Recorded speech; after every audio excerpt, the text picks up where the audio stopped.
Cristo chamando, chama por ti e por mim.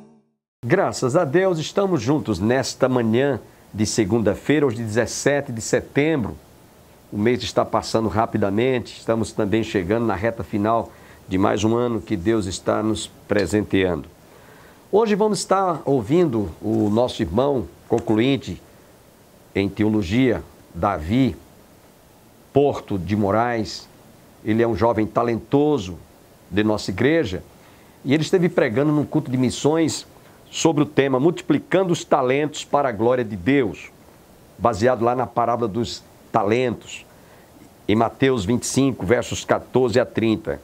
E nós vamos ouvir esta primeira parte desta mensagem que eu acredito vai despertar em você o talento que às vezes está enterrado, ou quem sabe ele não surgiu, ainda não aflorou, mas que através desta palavra, eu não tenho dúvidas, você vai ser despertado para realmente esse talento que está aí dentro de você em potencial, ele possa ser usado para a honra e a glória do nome do Senhor Jesus. Agradeço, portanto, ao Davi, que foi quem trouxe esta palavra dentro de instantes. Antes, porém, desejamos fazer uma oração por você que está conosco. Você que talvez esteja passando por uma tribulação, uma angústia, está com seu coração enlutado, perdeu um ente querido, está enfermo, está hospitalizado, foi cirurgiado, para que Deus nesta manhã derrame o bálsamo do consolo, do conforto do Espírito Santo no seu coração. Pai, nós te louvamos agradecidos por esta manhã, quando nós abrimos o nosso coração para recebermos a tua palavra, que tu se instrumentalize do teu servo Davi para abençoar aqueles que estão tristes, abatidos, amargurados, alguns até enlutados, perderam entes queridos, que tu derrames uma bênção de consolação e de conforto sobre cada coração. Tem misericórdia, abençoe as famílias, abençoe aqueles que estão passando por tribulação, por dificuldades, desemprego, enfim. Senhor, visita o coração de todos os nossos amigos e irmãos em Cristo que estão conosco nesta manhã. É o que eu te peço e te agradeço em nome de Jesus. Amém. Fiquemos com a primeira parte desta mensagem ministrada pelo nosso irmão Davi.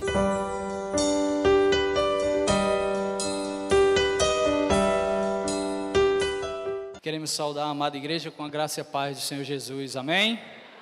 Que bom estar na casa do Senhor, irmãos. Que bom termos liberdade para estar na casa do Senhor. E podermos ter essas portas abertas para você entrar a hora que você quiser e louvar o Senhor sem medo, amém? Sem temor. Então devemos aproveitar essa liberdade que temos, em nome de Jesus. Abra sua Bíblia nessa hora, em nome de Jesus. Vamos meditar um pouco na palavra de Deus. E peço que os irmãos, ao encontrar, podem ir ficando de pé, para que possamos ler com reverência. O texto que iremos ler nessa noite, irmãos, se encontra no Evangelho de Mateus, a partir do versículo 14. Mateus, capítulo 25, a partir do versículo 14 até o versículo 30. Amém? Se você vai encontrando, vai ficando de pé, para que a gente possa ler. E depois, não feche sua Bíblia, amém? Em nome de Jesus, permaneça com ela aberta, para que possamos juntos aprender um pouco da palavra do Senhor nessa noite. Evangelho de Mateus, capítulo 25, a partir do verso 14. A parábola dos talentos. Tem ali, para quem não tem Bíblia, nós temos ali no retroprojetor, amém? Glória a Deus. Todos encontraram, amém? Glória a Deus. Então, vamos ler com reverência a palavra de Deus, a partir do verso 14.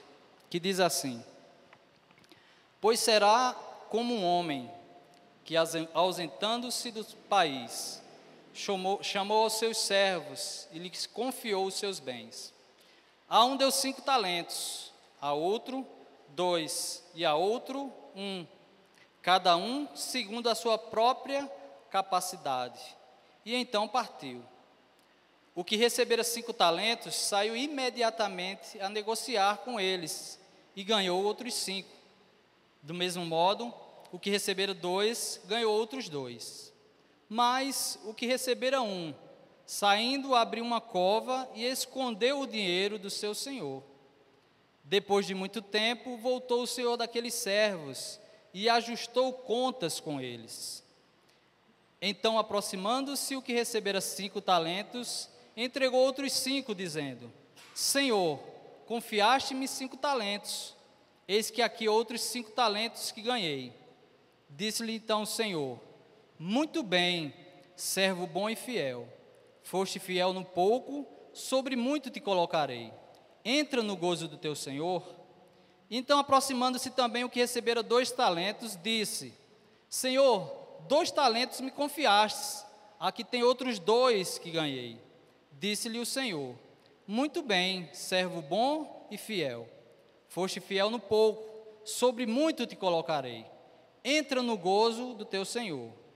Porém, chegando por fim o que recebera um talento, disse: Senhor, sabendo que és homem severo, que ceifas onde não semeaste, e ajunta onde não espalhaste, receoso, escondi na terra o teu talento, e aqui tens o que é teu.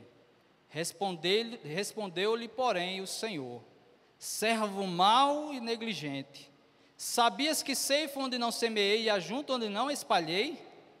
Cumpria, portanto, que entregasses o meu dinheiro aos banqueiros, e eu, ao voltar, receberia com juros o que é meu.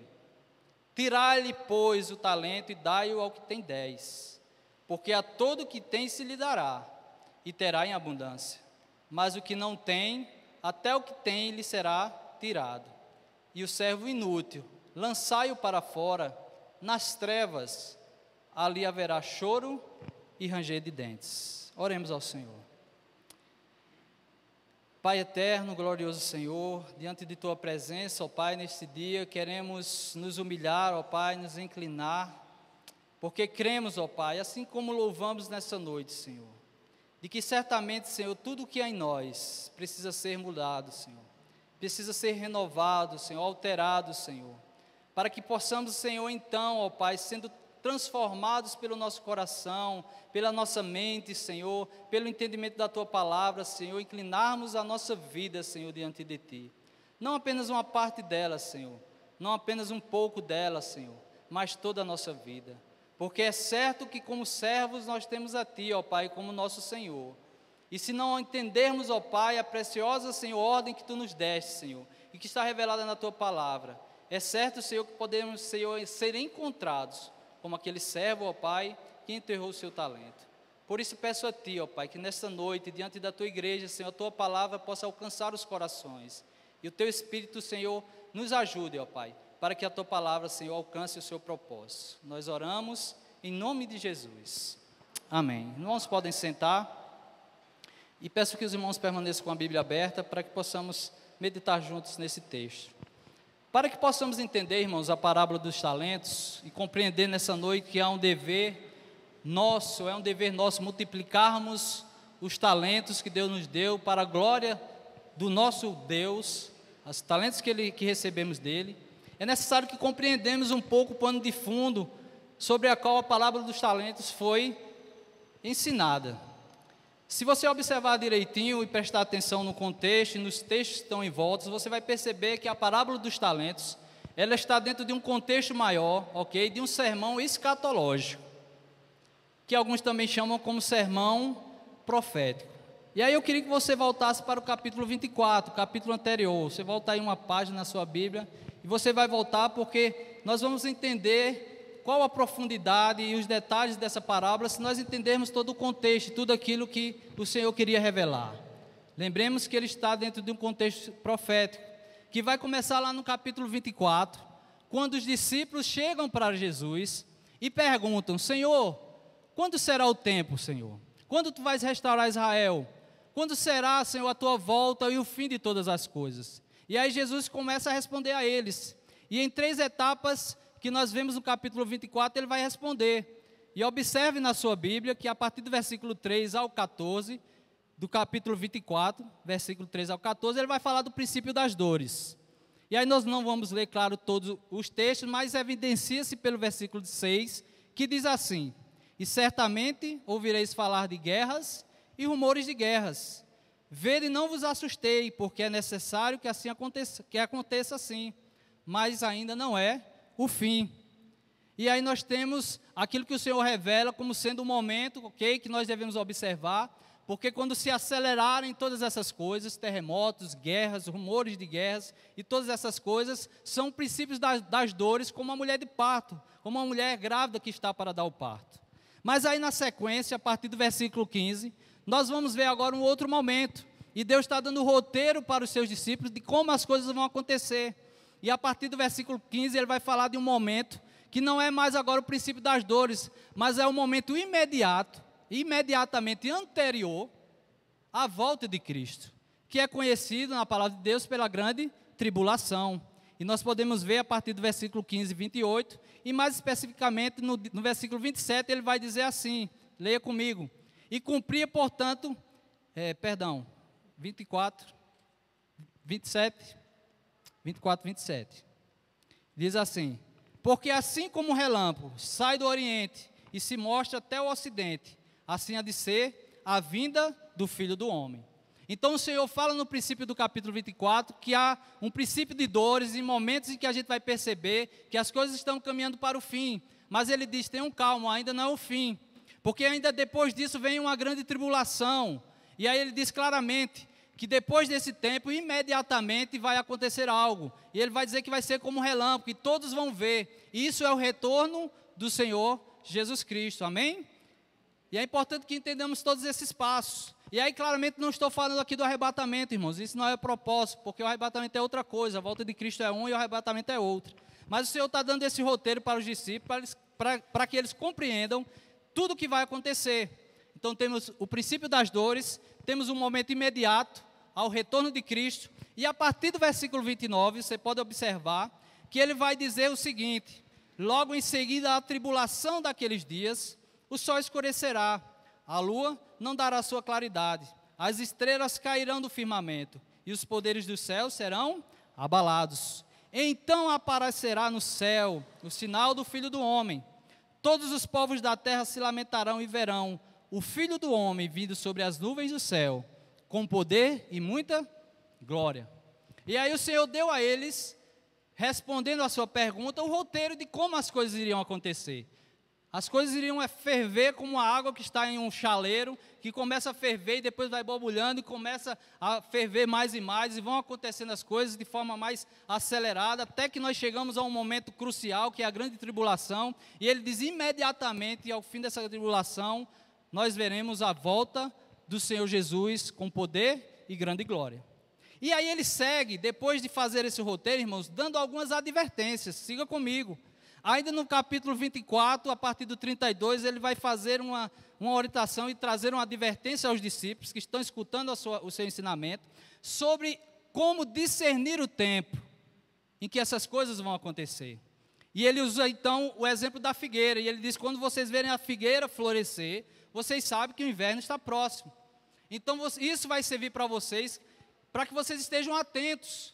Quando a figueira florescer, percebam que está próximo, está às portas. E os estudiosos da palavra de Deus, irmãos, principalmente os escatologistas, vão pensar e vão fazer essa relação da figueira com Israel, que há 70 anos atrás floresceu e está aí como uma nação, amém? E está sendo como o maior sinal, talvez, da volta do Senhor Jesus Cristo para reinar.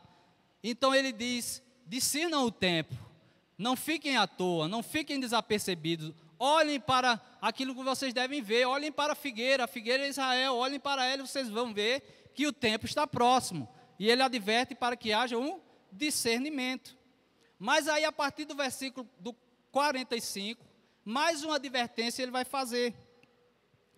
É uma advertência, irmãos, quanto à postura do crente no momento da segunda volta de Cristo. E aí nós vamos ver que no 46, depois que ele dá a demonstração, ele vai dizer assim, irmãos: vocês precisam estar advertidos. Eu já disse a vocês como é que as coisas vão acontecer. E aí ele diz no versículo 46, bem-aventurados são aqueles, ou aquele servo, a quem o seu Senhor, quando vier, achar fazendo assim. E ele fala da fidelidade do crente no momento em que ele voltar. E ele diz: que bom, bem-aventurado é aquele que, discernindo o tempo, entendendo as estações, compreendendo que a volta de Cristo está breve, será breve, ele se encontra de pé diante do Senhor. E aí mais uma advertência. E na sequência, irmãos, agora já entrando no capítulo 25, e tudo isso para que a gente possa fazer uma abordagem do texto que lemos nessa noite, ele vai abordar uma parábola, que é a parábola das 10 virgens, que os irmãos conhecem bem, e que nos demonstra claramente, irmãos, uma mensagem que pode ser dura para alguns, porque ele vai dizer na parábola das 10 virgens, que nem todos, apesar de todas as advertências, apesar de terem a palavra de Deus, que é o norte, é o orientador, para que nós não sejamos pegos de surpresa, ele vai dizer que alguns estarão, infelizmente, despreparados para a volta de Cristo. E a mensagem é clara, porque ele vai dizer, irmãos, aqui ainda no versículo 10, ok, que saindo elas para comprar, chegou o noivo. As virgens imprudentes, nécias, que não estavam preparadas, não estavam com azeite. E aí, ao saírem para tentar se preparar de alguma forma, a Bíblia diz que o noivo chegou. E as que estavam apercebidas entraram com ele para as bodas. E ele fechou a porta, de forma que aquelas que chegaram depois não tiveram mais acesso a entrar no reino dos céus. Mais uma advertência que o Senhor dá para a sua igreja, para que nós estejamos preparados. E é aqui que nós chegamos, irmãos, na parábola dos talentos, porque ela também é mais uma advertência para a igreja do Senhor, mediante a tudo aquilo que o Senhor já estava descrevendo para os seus discípulos, e claro que serviu para todos os seus discípulos em todos os tempos, e serve para nós que estamos aqui, talvez muito mais, porque se os discípulos estavam contando que o Senhor voltaria logo, imagine nós, depois de tanto tempo que se passou. E aí ele vai fazer, irmãos, agora uma advertência quanto a um julgamento que haverá, um julgamento que vai requerer de nós algo que ele nos entregou. E claro que não é necessariamente um julgamento para a salvação, porque a salvação não é pelas obras. A salvação é pela fé em Jesus Cristo, é pelo seu sacrifício. Mas também nos demonstra que aquilo que ele nos entregou é de responsabilidade nossa.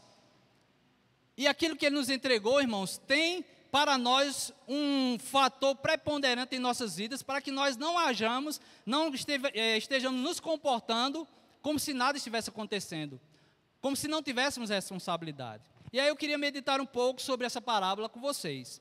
Então aí no versículo 14 e 15, ele vai apresentar os personagens, e nós vamos identificá-los fazendo a aplicação. Pode observar a partir do versículo 14 que ele vai dizer o seguinte: essa parábola na verdade é quase que emendada a parábola das 10 virgens, é por isso que ele já entra com, tá certo, a palavra pois. E ele vai dizer assim, pois será, e ele está falando da vinda de Cristo, ele está falando justamente dentro dessa advertência, ele vai dizer, pois será como um homem que, ausentando-se do seu país, chamou os seus servos e lhes confiou os seus bens. Quem é este homem, irmãos? Claramente nós podemos perceber, irmãos, e não precisa ser nenhum estudioso profundo para perceber que este homem é o próprio Senhor Jesus. Ou seja, ele está contando a parábola e ele está falando de si mesmo, identificando, e aí eu chamo a atenção para você como um homem. O que nos leva a entender de forma muito clara, irmãos, que ele está falando daquele tempo e daquele momento em que ele, encarnado em uma virgem, tá certo? Cresceu como homem e estabeleceu um reino, conforme nós vamos ler lá em Filipenses. Aquele que se esvaziou de si mesmo, amém? Não usurpou ser como Deus, antes a si mesmo se esvaziou, assumindo a forma de servo, tornando-se em semelhança de homens. O que está escrito lá em Filipenses 2, versículos 6 e 7.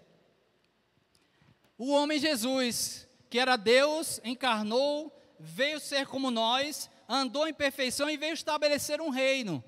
Um reino que não era visível, irmãos, que não era com aparência humana, mas que mesmo não sendo, e nem por isso era um reino menor, mas que na verdade sobrepujava a todos os reinos visíveis, como o próprio reino de Roma, do Império Romano. Um reino magnífico, glorioso, sem medidas. Um reino de um homem que era poderosíssimo. E claro que como todo reino, nós sabemos que todo reino tem o seu servos, seus súditos. E ele vai dizer, e este homem, que era muito rico, tinha também servos. E esse homem precisava ausentar-se. E mais uma vez nós vamos fazer a semelhança daquilo que nós já temos, porque isso já foi profetizado e já foi executado, ou seja, aquilo que ele falou na parábola já aconteceu. E quando ele disse que estava se ausentando, ele na verdade estava justamente contando aquilo que iria acontecer com ele, porque nós sabemos que o Senhor Jesus pregou aqui nesta terra durante 3 anos e meio, e após o final do seu ministério, ele morreu, ressuscitou e foi para junto do Pai, ausentando-se em corpo dos seus discípulos. E aí quando a parábola nos diz, ele fala claramente que aquele homem rico teve que se ausentar, ele estava falando da sua própria ascensão. E vocês lembram bem quando os discípulos estavam lá em Betânia, e que em dado momento, estando conversando com ele, a Bíblia diz que o Senhor ia subindo, e eles ficavam olhando, e os anjos disseram: para que vocês estão olhando? Para onde estão olhando? Da mesma forma que ele vai subindo aos céus, ele descerá. E esse Senhor se ausentou, e ele está relativamente dizendo aos discípulos: é assim que vai acontecer. E ao se ausentar, irmãos, ele agora chama a atenção dos seus discípulos, não só daqueles discípulos que viveram lá, estavam aos pés do Senhor, mas em toda a história, chegando até a mim e a você, uma responsabilidade. E qual era a responsabilidade? De ausentando-se esse homem, os seus servos ficariam na responsabilidade de cumprir, fazer caminhar, ok? E fazer com que aquela riqueza, aquele tesouro que foi entregue aos seus discípulos, ele se multiplicasse, ele se propagasse. E que tesouro é esse, irmãos? Ele nos dá uma ideia, irmãos, do valor desse tesouro que está aqui identificado como talentos. Um talento era uma medida do tempo de Cristo, e alguns estudiosos vão dizer que o talento podia ser de prata ou podia ser de ouro, era uma medida de peso. E aí ele vai dizer aqui que certamente quando Jesus fala desse talento, ele está falando do peso, ok, de um talento de ouro. E para simplificar, irmãos, o peso de um talento de ouro era equivalente a nada mais, nada menos que 20 anos do trabalho de um assalariado. O trabalhador que recebia naquele tempo um denário, que era referente a um dia de trabalho, iria trabalhar 20 anos incessantemente para ter um talento. Isso nos dá ideia, irmãos, de que valor tinha esse precioso tesouro que ele entregou nas mãos dos seus discípulos, que ele entregou aos seus servos para que se multiplicasse. Um recebeu 5, outro recebeu 2 e outro recebeu 1. Então era um valor inestimável, que nos faz lembrar e nos faz entender, irmãos, que esse tesouro entregue nas mãos dos servos nada mais era do que o próprio Evangelho de Cristo, que deveria ser propagado pelos seus discípulos. E assim o Senhor fez, tendo ele que se ausentar e para junto do Pai, chamou os seus servos.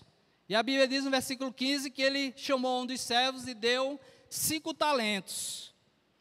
A outro ele deu 2 talentos.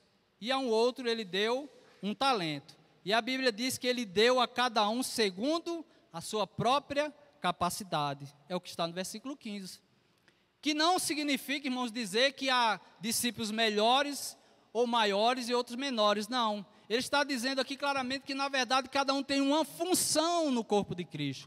Cada um tem uma responsabilidade no corpo de Cristo. E mediante aquilo para o qual se propõe, ele será usado. E é dessa forma que esse Senhor, esse homem, escolhe os seus servos, ok? E ele diz: a você eu vou dar 5, a você eu vou dar 2, a você eu vou dar 1. E assim o deu a cada um deles, tá certo? E tem dado, e repito dizer, aos seus servos durante toda a história, durante todos os séculos, e nos deu, a mim e a você, talvez 1 talento, talvez 2 talentos, talvez 5 talentos, ou talvez até mais de 5 talentos. E aí eu faço uma pergunta a você: você é nascido de novo? Se é, diz glória a Deus. Você foi regenerado por Cristo? Você é discípulo do Senhor? Então a questão aqui, irmãos, não é se você tem talento. A questão aqui é qual é o seu talento. Porque é certo, irmãos, de que ele deu a todos os seus servos um talento. E nós precisamos compreender isso, irmãos, porque o próprio Paulo vai falar na primeira carta aos Coríntios sobre isso, no capítulo 12, falando do corpo de Cristo. E ele vai dizer que como um corpo, a igreja tem funções diferentes. Como os membros em um corpo têm funções diferentes, nós, como cristãos, discípulos do Senhor, temos o que, irmãos? Funções diferentes no corpo de Cristo. Cada um fazendo a sua função para que o corpo funcione plenamente. E é responsabilidade de cada um cumprir a sua função para que o corpo ande corretamente. E aí vem a pergunta, irmãos: como verdadeiro cristão, entendendo que somos servos do Senhor, que recebemos dele algum talento, o que temos feito para o Senhor? O corpo de Cristo, por vezes, tem sofrido, porque muitas vezes a mão que deveria assumir o seu papel não assume. O pé, que deveria cumprir o seu papel de locomoção, não faz. Os olhos, que deveriam cumprir a sua função de observar, enxergar, não fazem.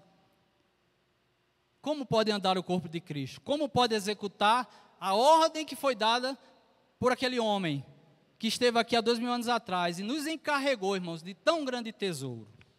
Então, observe, irmãos, que na sequência do texto, ele vai agora demonstrar claramente como foi o comportamento de cada um daqueles servos. A partir do versículo 16, ele vai dizer assim: o que recebera 5 talentos saiu imediatamente a negociar com eles e ganhou outros. E aí eu penso sobre isso, irmãos, e refletindo na palavra, eu fiquei pensando, poxa vida, aquele homem era um servo. E certamente ele tinha outras tarefas, outras coisas para fazer ali, naquela casa ou naquele reino daquele homem. Você concorda comigo? Ele tinha outras tarefas, mas agora ele recebeu uma tarefa maior. Ele tem agora nas mãos 5 talentos, um tesouro inexplicável, que ele sabia que precisava não perder tempo para que aquele tesouro pudesse ser multiplicado. E a Bíblia diz que ele imediatamente, não perdendo tempo, ele foi cumprir a ordem do seu Senhor. Ele meio que deixou todas as outras tarefas, que por mais importantes que fossem, não se comparavam àquela tarefa que ele agora recebera, e ele saiu imediatamente para cumprir a ordem do seu Senhor, e ele agora vai executar e vai multiplicar. E eu poderia assemelhar esse homem com 5 talentos ao apóstolo Paulo, por exemplo, que imediatamente ao entender que ao invés de estar ajudando a Deus, ele estava na verdade atrapalhando e perseguindo ao Filho de Deus, ele compreende que a sua vida agora, irmãos, não podia mais ser gasta com mais nada, plenamente mais nada, a não ser o tesouro que ele recebera. E Paulo é como este homem, que recebeu um tesouro esplêndido e diz claramente, eu não tenho na minha vida nada mais precioso do que esse tesouro. Então eu quero me desgastar para esse rei. E nós sabemos bem a história de Paulo e sabemos, irmãos, o que Paulo passou para pregar o evangelho a outros povos. E como o tesouro que ele recebeu das mãos do próprio Senhor foi multiplicado em igrejas e igrejas ao longo da Ásia e da Europa. Multiplicando o seu talento. Isso nos leva a entender, irmãos, que a missão que o Senhor nos entregou nas mãos, ela está acima daquilo que nós pensamos e propusemos para a nossa própria vida.